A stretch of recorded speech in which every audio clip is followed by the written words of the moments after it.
चलिए जानते हैं आज के देश और दुनिया की सिलेक्टेड काम की और महत्वपूर्ण 50 बड़ी खबरों को सिर्फ 10 मिनट में। पर अभी तक आपने इस वीडियो को लाइक नहीं किया तो लाइक कर दीजिए। करोड़ों किसानों के लिए बड़ी खुशखबरी। 18 जून को जारी होगी किसान सम्मान निधि की 7वीं किस्त। पीएम मोदी 9.3 करोड़ किसानों के खाते में ट्रांसफर करेंगे 20,000 करोड़ रुपए। इस दौरान प्रधानमंत्री अपने संसदीय क्षेत्र वाराणसी में किसान सम्मेलन को भी करेंगे संबोधित। अग्निवीर योजना में होंगे बड़े बदलाव। सरकार 60 से 70% अग्निवीरों को कर सकती है परमानेंट। आम सैनिकों की तरह होगी ट्रेनिंग। वहीं 4 साल की जगह 7 साल की नौकरी को दे सकती है मंजूरी। मोदी है तो महंगाई है, दालों में 10% का हुआ इजाफा। कांग्रेस महासचिव जयराम रमेश ने प्रधानमंत्री पर कसा तंज। कहा 4 महीनों से खाने की चीजों के दाम 8.5% से अधिक हो गए हैं। दालों में 10% से अधिक महंगाई बढ़ी है। मई में कीमतें 17.14% बढ़ी।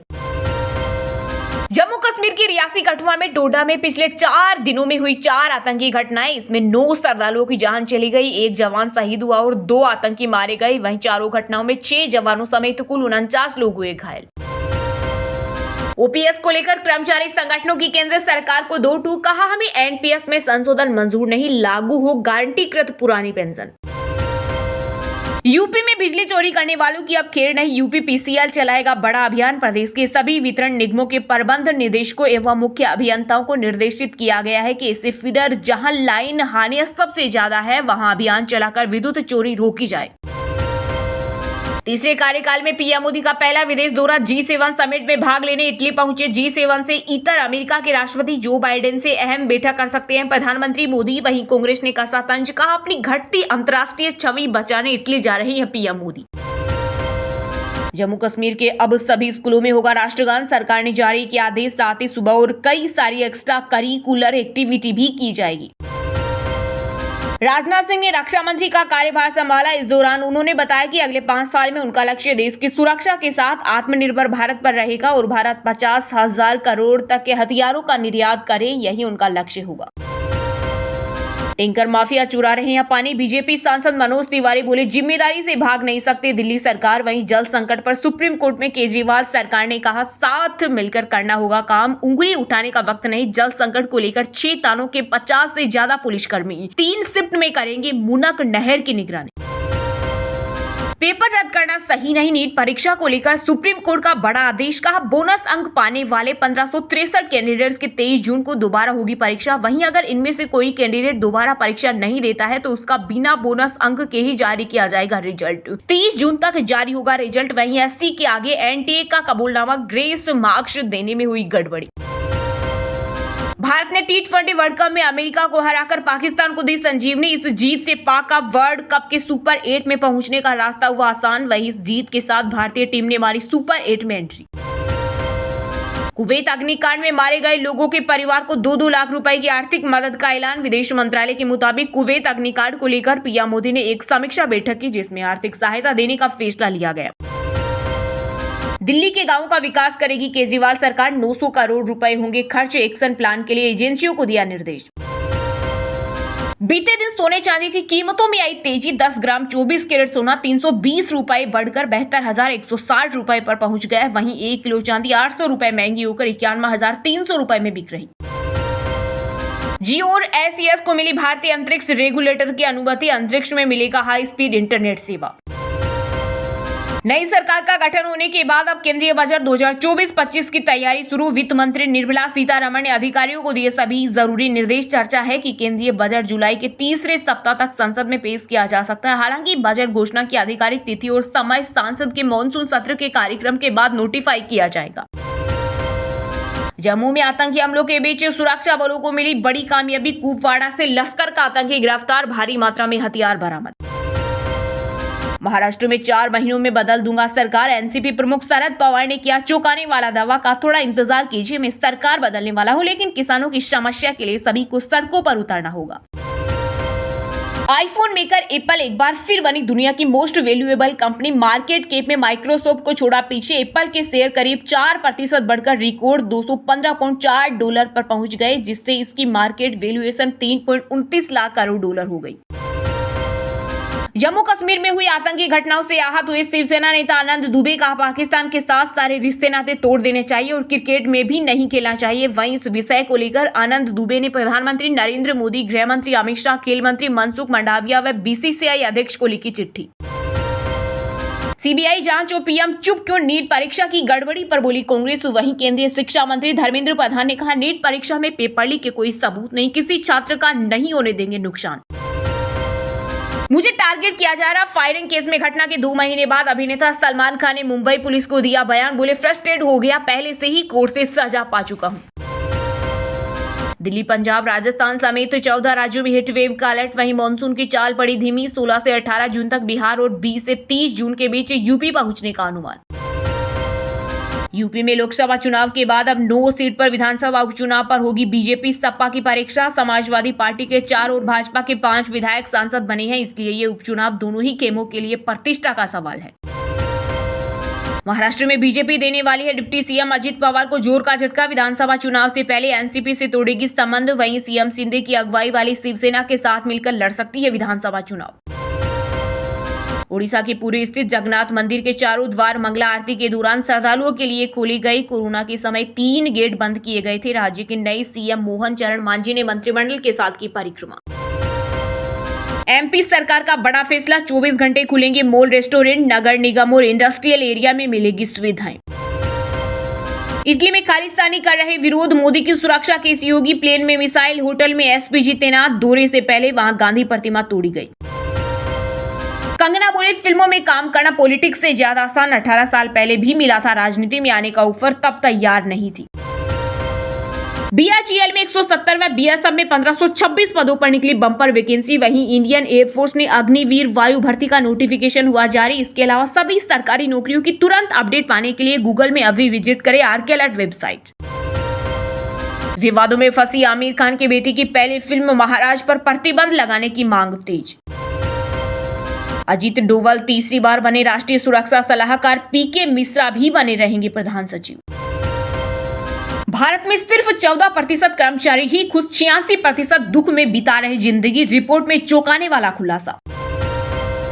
कुवैत की आग में 42 भारतीयों की हुई मौत। विदेश राज्य मंत्री बोले सीढ़ियों पर 100 मिले, पहचान मुश्किल, बचने के लिए लोग खिड़कियों से कूदे। नहीं कम हो रहे सूरज के तेवर, झारखंड में गर्मी से 3 लोगों की मौत। एमपी, राजस्थान सहित 14 राज्यों में हीट वेव का रेड अलर्ट जारी। वहीं यूपी में 20 से 30 जून तक मानसून पहुंचने का अनुमान। जेडीयू यूसीसी के खिलाफ नहीं, लेकिन हम चाहते हैं कि इस मुद्दे पर आम सहमति बने। समान नागरिक संहिता को लेकर पार्टी के राष्ट्रीय महासचिव केसी त्यागी का बड़ा बयान। पहली बार सेना प्रमुख और नौसेना प्रमुख दोनों मध्य प्रदेश से रीवा के सैनिक स्कूल में 8 साल साथ पढ़े लेफ्टिनेंट जनरल उपेंद्र द्विवेदी और एडमिरल दिनेश कुमार त्रिपाठी। भाजपा का सपना नहीं हो पाया पूरा। हिमाचल के सीएम सुक्खू बोले जनता ने उपचुनाव में खरीद फरोख्त की राजनीति को नकारा, राज्य को आत्मनिर्भर बनाने की दिशा में काम किया जाएगा। राज्यसभा उपचुनाव में महाराष्ट्र के डिप्टी सीएम अजित पवार ने पत्नी सुनेत्रा को बनाया उम्मीदवार, मुंबई में दाखिल किया नामांकन।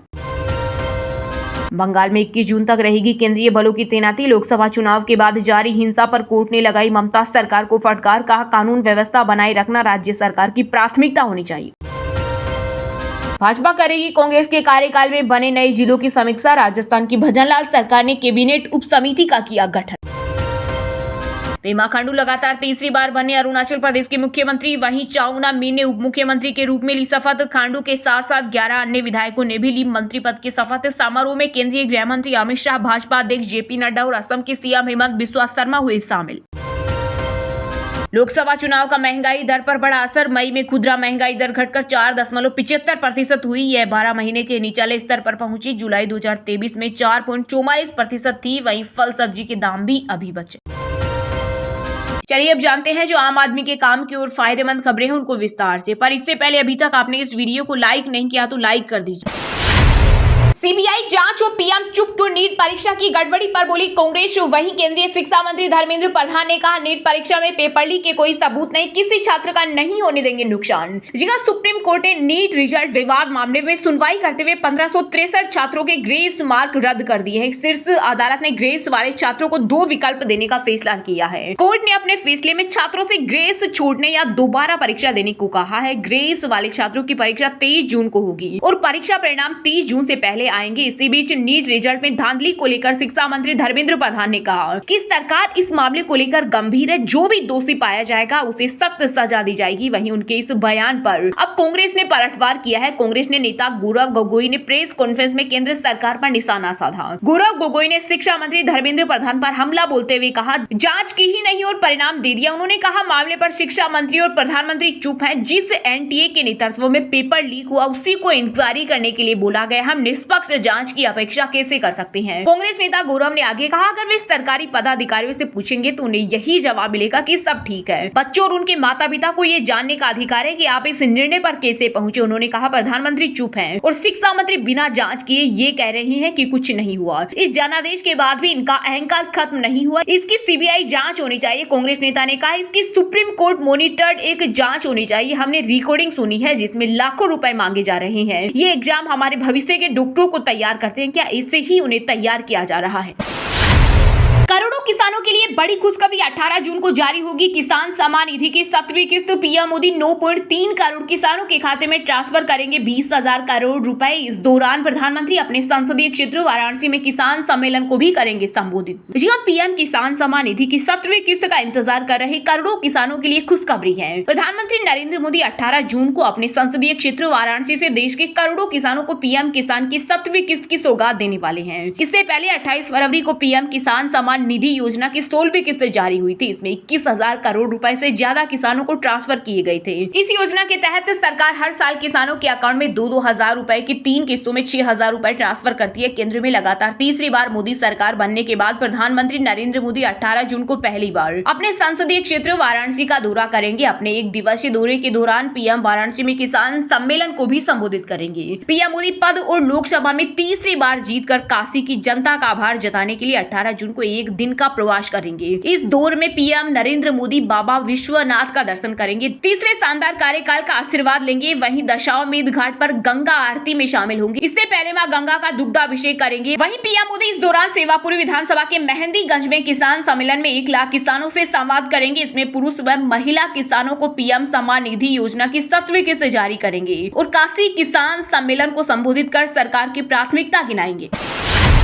मोदी है तो महंगाई है, दालों में 10% का हुआ इजाफा। कांग्रेस महासचिव जयराम रमेश ने प्रधानमंत्री पर कसा तंज का 4 महीनों से खाने की चीजों के दाम 8.5% से अधिक हो गए हैं। दालों में 10% से अधिक महंगाई बढ़ी। मई में कीमतें 17.14% बढ़ी। नरेंद्र मोदी ने तीसरी बार प्रधानमंत्री पद की शपथ लेने के बाद देश के लिए फिर से काम करना शुरू कर दिया है। इस बीच नेताओं की एक दूसरे पर बयानबाजी भी शुरू हो गई। अब कांग्रेस ने पीएम मोदी पर महंगाई को लेकर निशाना साधा है। कांग्रेस महासचिव जयराम रमेश ने एक्स पर लिखते हुए कहा, मोदी है तो महंगाई है। 4 महीनों से खाने की चीजों के दाम 8.5% से अधिक हो गई हैं। दालों में 10% से अधिक महंगाई बढ़ी है। मई में कीमतें 17.14% बढ़ी है। दरअसल विपक्षी दल का यह बयान हाल ही में जारी सरकारी आंकड़ों के एक दिन बाद आया, जिसमें कहा गया है कि खाद्य पदार्थों की कीमतों में मामूली गिरावट के कारण मई में खुदरा मुद्रास्फीति में गिरावट जारी रही और यह 1 साल के निचले स्तर 4.75% पर पहुंच गए। जयराम रमेश के मुताबिक बीजेपी के घोषणा पत्र में पीडीएस में दालों को शामिल करने, गरीबों के लिए प्रोटीन का सेवन बढ़ाने और उन्हें महंगाई से बचाने की भी वकालत की गई थी। लेकिन दालों की महंगाई पर पिछले 1 साल में लगातार दोहरे अंक में 10% से ज्यादा है। मई में कीमतें 17.14% बढ़ी है। उन्होंने आगे कहा, पीएम मोदी के पास इस संकट का कोई समाधान नहीं है। वहीं नेशनल स्टैटिस्टिक्स डाटा की तरफ से आई जानकारी के मुताबिक महंगाई मई में 8.69% थी। इसके बाद ये अप्रैल में 8.70% से थोड़ी कम हो गई। जनवरी 2024 से महंगाई के आंकड़ों में काफी बदलाव देखा गया। फरवरी में 5.1% से लेकर अप्रैल 2024 में 4.8% तक थी।